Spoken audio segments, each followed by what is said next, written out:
Hi students, today நம்ம பார்க்க போகிற டாபிக் பார்த்தீங்கன்னா ட்ரிக்னாமெட்ரி. ட்ரிக்னாமெட்ரி அப்படின்னா என்னன்னாக்க நம்ம இது எதுக்காக யூஸ் பண்ணுறோம், அதனுடைய பயன் என்ன அப்படின்னு இப்போ நம்ம பார்க்க போகிறோம். பழைய காலத்துலலாம் பார்த்தீங்கன்னா நிலத்தை வந்து அளக்கிறதுக்காக பயன்படுத்தினாங்க. அடுத்தது அந்த கப்பலில் பயணம் செய்யக்கூடிய அந்த மாலுமிகள் இருக்காங்கல்ல, அவங்க வந்து இந்த லைட் ஹவுஸ் இருக்கக்கூடிய பிளேஸை கண்டறியறதுக்காக இந்த முக்கோணியவியலை பயன்படுத்தினாங்க. விண்வெளி ஆராய்ச்சியாளர்கள் நேரடியாக கண்டறிய முடியாத தொலைவுகளை முக்கோணத்தை பயன்படுத்தி கண்டறிஞ்சாங்க. ஒரு இது போல் பல நிகழ்வுகளை வந்து ரொம்ப தொலைவு அதிகமாக உள்ளது எல்லாத்தையும் கண்டுபிடிக்கிறதுக்கு முக்கோணியவியல் ஃபார்முலாவை பயன்படுத்தினாங்க. The Pythagoras theorem is a tool to solve for unknown values on right triangle. இங்கே பாருங்க, ஒரு ரைட் ஆங்கிள் ட்ரையாங்கிள் ஒன்று ட்ரா பண்ணியிருக்கோமா. இப்போ இதில் பார்த்தீங்கன்னாக்க இந்த பிளேஸ் தாங்க ரைட் ஆங்கிள் 90 டிகிரி. சரிங்களா? இதுக்கு நம்ம ஏன்னு டினோட் பண்ணுறோம், இங்கே பி அப்படின்னு டினோட் பண்ணுறோம், இங்கே சின்னு டினோட் பண்ணிக்கிறோம். ஆங்கிள் சைடு இது ரைட் ஆங்கிள் சைடு, இது தீட்டா சைடு. தீட்டா சைடுக்கு ஆப்போசிட்டாக இருக்கிறது வந்து ஆப்போசிட் சைடு. இந்த சைடு வந்து ட்ரையாங்கிளில் பிக்கஸ்ட் பிளேஸ் வந்து hypotenuse side. Other then third side வந்து அட்ஜசன்ட் சைடு. அதாவது இதை வந்து அடுத்துள்ள பக்கம் அப்படின்னு சொல்லுவாங்க, இதை வந்து கர்ணம் பக்கம் அப்படின்னு சொல்லுவாங்க, இதை எதிர்பக்கம் அப்படின்னு சொல்லுவாங்க தமிழில். சரிங்களா? இப்போ நம்ம பிதாகரஸ் தியரத்தை பார்க்க போகிறோம்.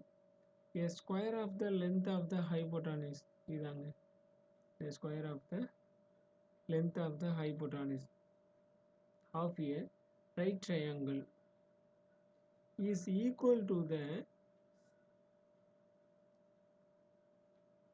sum of other square of the other two sides. இதுதாங்க, இது ரெண்டையும் ஆட் பண்ணி வரக்கூடிய ஆன்சரும் ஈக்குவல் டு ஹைபோட்டானிஸ் சைடுக்கு ஈக்குவல் அப்படின்னு சொல்லுவாங்க.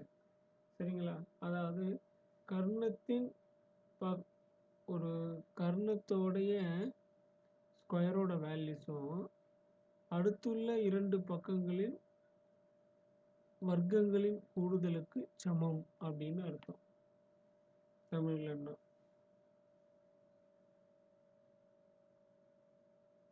இப்போ நம்ம பார்க்க போகிறது வந்து ட்ரிக்னாமெட்ரியோட ரேஷியோ பார்க்க போகிறோம்.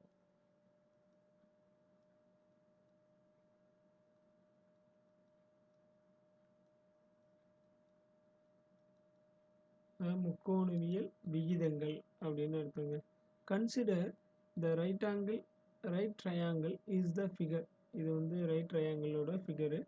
இந்த right triangle B refers to the length of the three sides according to how they are placed in relation to the angle theta.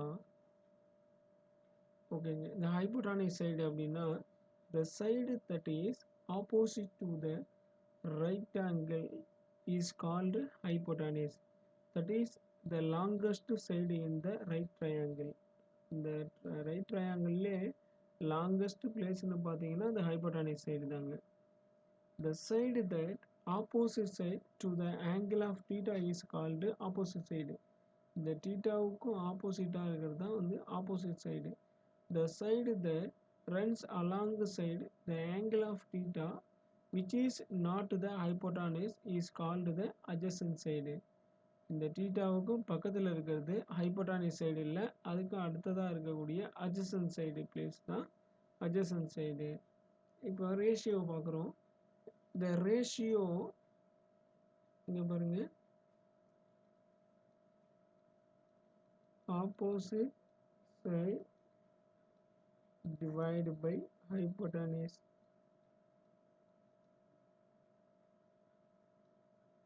equal to sin theta.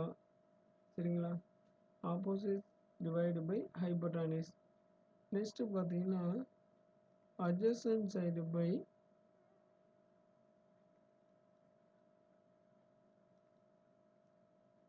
hypotenuse equal to cos theta. Next டேனுக்கு பார்த்தீங்கன்னா இங்கே பாருங்கள், tan thetaவை நம்ம எப்படி எழுதலாம் அப்படின்னா sin by cos அப்படின்னு எழுதலாம். sin theta divided by cos thetaன்னு இதை ரைட் பண்ணலாம். இங்கே பாருங்கள், இதில் சைனோட வேல்யூஸ் பார்த்தீங்கன்னா ஆப்போசிட் டிவைடு பை ஹைப்போட்டானிஸ். இதை ரெசிப்ரோக்கலாக மாற்றுறப்ப hypotenuse divide by adjacent side tan theta. ஏன்னா இது கீழே இருக்கும்போது இது சேஞ்ச் ஆகுமா. இப்போ நம்ம இதை அடித்தோம்னா என்ன கிடைக்கும்னா ஹைப்போட்டானிஸ் கேன்சல் ஆகிடும். அப்போ நமக்கு கிடைக்கிறது பார்த்தீங்கன்னா equal to opposite divide by adjacent side அப்படின்னு கிடைக்குங்க. சரிங்களா. இப்போ நெக்ஸ்ட்டு பார்த்தீங்கன்னா சைடு காசு டேன்னு பார்த்துரும். நெக்ஸ்ட்டு பார்த்தீங்கன்னா கொசிகெண்டுக்கு பார்த்தீங்கன்னா எப்படி வரும்னா இதோட ஆப்போசிட் தாங்க கொசிகெண்டு.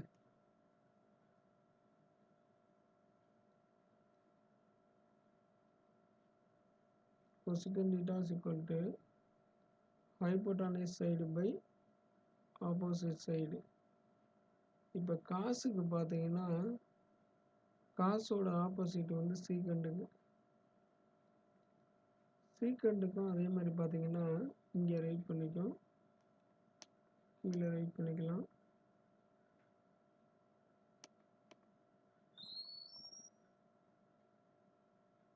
Secant theta is equal to காசோட ஆப்போசிட், அதாவது hypotenuse side by adjacent side. காட்டோட ஆப்போசிட் பார்த்தீங்கன்னா டேனோட values adjacent side by opposite side. இதாங்க காட்டோட வேல்யூஸு. இப்போ நம்ம இதை ஆர்டராக வேணால் ரைட் பண்ணிக்கோம். இங்கே பாருங்கள், sine theta equal to opposite divided by hypotenuse, cos theta is equal to adjacent side by hypotenuse, tan theta is equal to opposite divided by adjacent side. இதோட reciprocal தாங்க கொசிகெண்டுக்கு வரும்.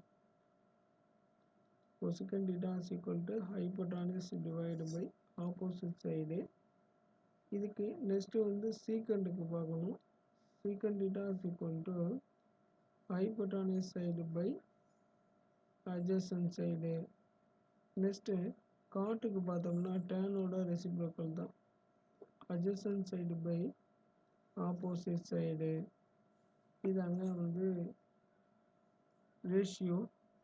இப்போ இதை வச்சு தான் நம்ம எப்படி வந்து ஃபார்முலா எப்படி ரெசிப்ரோக்கல் ரிலேஷன் எப்படி வந்து நம்ம ஃபைண்ட் அவுட் பண்ணுறது அப்படின்னு பார்க்குறோம். முக்கோணவியல் விகிதங்கள் ஒரு ரிலேஷன்ஸு, ரெசிப்ரோக்கல் ரிலேஷன்.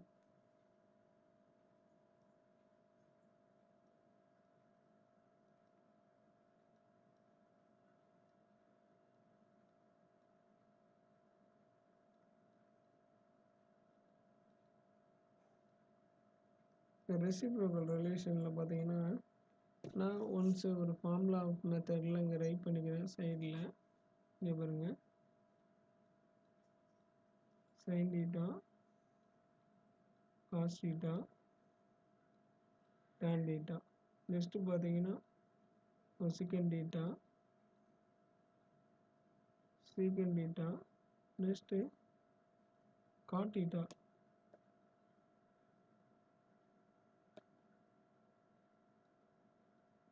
அப்படின்னு எழுதிக்கிறேங்க.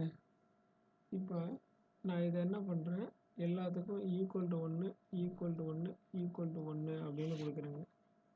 இப்படி கொடுத்த பிறகு இது 1 2 3 ஃபார்முலாவாக கன்சிடர் நான் பண்ணிக்கிறேன். பட் இந்த ஃபார்முலா வந்து நமக்கு புக்கெல்லாம் கிடையாது. நம்ம ஃபார்முலா கிரேட் பண்ணுறதுக்காக நானாக உருவாக்கின ஒரு மெத்தட். இப்போ இதை இங்கே ரைட் பண்ணிக்கிறேன். இங்கே பாருங்கள், sin theta cosecant theta equal to 1. இது மல்டிப்ளேவில் இருக்குதுங்க இந்த டேர்ம். இப்போ இந்த sin theta ஈக்குவலுக்கு வந்து சைடு போகிறப்ப என்ன ஆகும்னா cosecant theta is equal to 1 by sin theta ஆகும். மல்டிப்ளைல இருக்க டேர்ம் ஈக்குவல் டு இந்த சைடு வரப்போ என்ன ஆகும், டிவைட் ஆகுமா? ஓகே, நெக்ஸ்ட்டு சைன் இங்கேயே இருக்குது, கொசிக்கெண்டை ரைட் ஹேண்ட் சைடு கொண்டு போகிறேன். அப்போது sin theta equal to 1 by cosecant theta அப்படின்னு வருங்களா? நெக்ஸ்ட்டு பார்த்தீங்கன்னா செகண்ட் ஒன் ஃபார்முலாவை எடுத்துக்கிறேன். செகண்ட் ஒன் ஃபார்முலா என்னங்க, cos theta into secant theta equal to 1. காஸ் வேல்யூஸை அப்படியே வச்சுக்கிறேன். சீக்கண்டை ரைட் ஹேண்ட் சைடு கொண்டு போனோம்னா 1 by secant thetaன்னு வரும். இப்போ நான் secant thetaவை இதே பிளேஸில் வச்சுக்கிறேன், காசை அங்கே கொண்டு போகிறேன். மல்டிப்ளியில் இருக்க டேர்ம் இங்கே வந்தால் என்ன ஆகும், டிவைட் ஆகுமா? அப்படி தான் ஆகிருக்குது. இப்போ நெக்ஸ்ட்டு நான் என்ன பண்ண போகிறேன், தேர்டு பார்க்குறேன். tan theta into cot theta equal to 1. tan அப்படியே வச்சுக்கிறேன், cot thetaவை ஈக்குவலுக்கு அந்த சைடு கொண்டு போகிறேன். அப்போ 1 by cot theta ஆகுமா? இப்போது காட்டை இங்கேயே வச்சுக்கிறேன், டேனை நான் கொண்டு போகிறேன். அப்போ 1 by tan thetaன்னு வரும். அதே மல்டிப்ளைல இருக்க டேர்ம் ஈக்குவலுக்கு அந்த சைடு போகிறப்போ என்ன ஆகும், டிவைட் பண்ணோம். இங்கே பாருங்கள், இப்போ நமக்கு இது எல்லாமே ஃபார்முலாங்க. நம்ம 6 ஃபார்முலாஸ் ஃபைண்ட் அவுட் பண்ணியிருக்கிறோம், இந்த 3 எடுத்துக்கிட்டு. சரிங்களா? ஓகே, இந்த ஃபார்முலாஸ் வந்து நமக்கு எப்போதுமே 9th இருந்தால் ரூரல் டேலண்ட் எக்ஸாமுக்கு யூஸ் ஆகும், 10th இருந்தால் NTS எக்ஸாமுக்கு யூஸ் ஆகும், டிஎன்பிசி எக்ஸாமாக இருந்தால் காம்படிட்டிவ் எக்ஸாம்ஸாக இருந்தால் டிஎன்பிசியில் நிறைய யூசஸ் ஆகும். ஓகே, நெக்ஸ்ட்டு நிறைய ஃபார்முலாஸ் இருக்குது ட்ரிக்னாமெட்ரியில், அது நெக்ஸ்ட்டு நான் பண்ணுறேன். ஓகே, தேங்க்யூ ஃபார் வாட்சிங்.